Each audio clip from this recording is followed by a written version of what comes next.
What we are seeing are not monsters from a science fiction film, but certain images from the fantastic world of Maurits Cornelius Escher.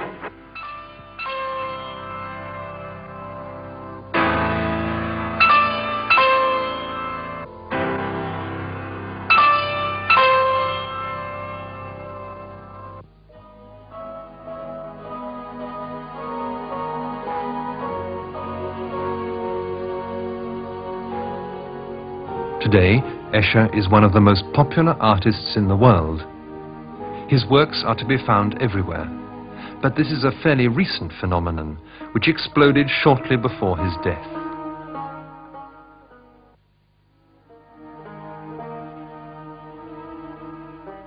Before looking at the structure, mathematical or otherwise, of Escher's works, it's worthwhile asking who Escher was.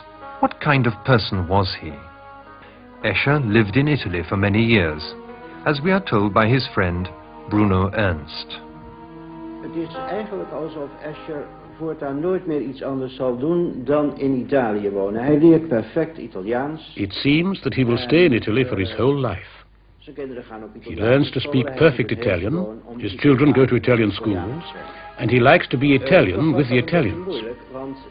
But this seemed to be a little difficult, for Escher had light hair and blue eyes, which is typical for northern people and not for Italians. It happened in 1929 that he arrived late in the evening in Castrovalva in the Abruzzi with the purpose of making landscape sketches. There was a procession by the people of Castrovalva, and of course he did not join it. A woman went to the police and said that she saw somebody who looked strange. Next morning, Escher was woken up very early by the police. He went to the police station and asked angrily the reason for all this trouble. The day before, there had been an attack on the King of Italy in Torino, and now they suspected that Escher was one of the bandits. Escher remained in the police station for many hours. So, to be Italian with the Italians remained a little difficult.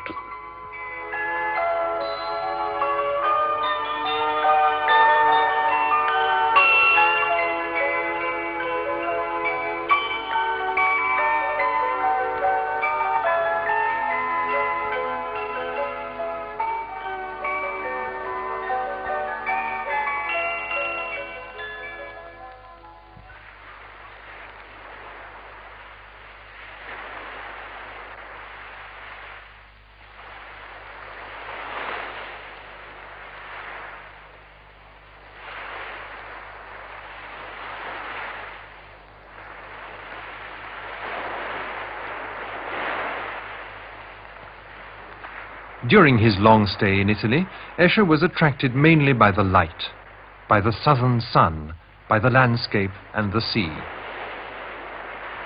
But Escher's Italy is still a Mediterranean country seen through the eyes of a man of the north, a man who has never forgotten the world from which he has come. Escher's Italy becomes a strange country, imaginary, magical, full of wonderful creatures.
At the same time, what attracted Escher more than anything else was the rigidly geometric structure he discovered in the towns, the mountains, and the landscapes. He was interested in the light and the rigidly geometric structure. His landscapes are the product of his imagination and of a strict and meticulous geometric construction.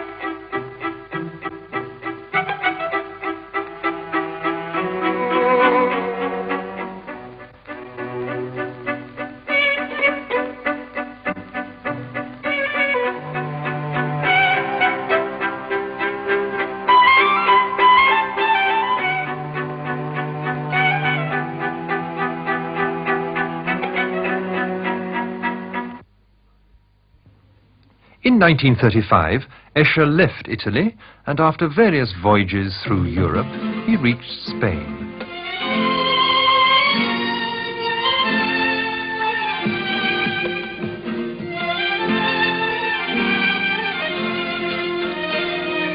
In Spain, he discovered the Arabian mosaics of the Alhambra in Granada.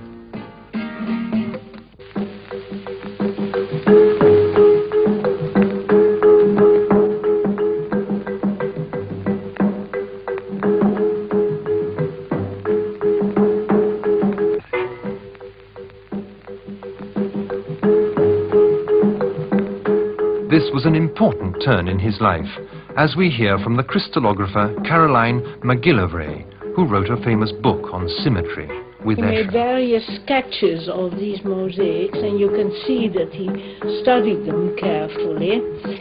You note that there are some that are rather simple, others that are very complicated. Really saw that there was something special about these mosaics, that you can figure, for example, that you turn the whole figure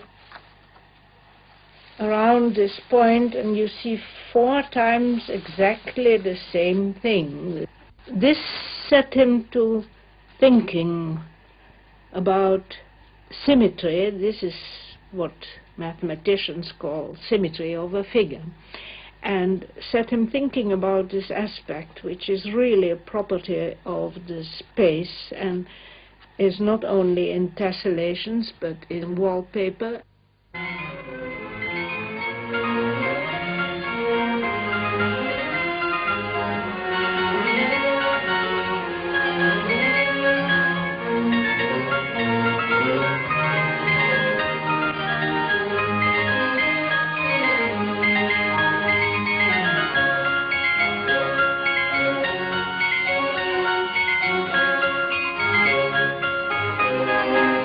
In particular, it is an aspect that is of interest to people who study crystals, because they have found out that if you look at the fine structure of crystals on the scale of the atoms, that the atoms are arranged more or less in the same way, they have the same properties.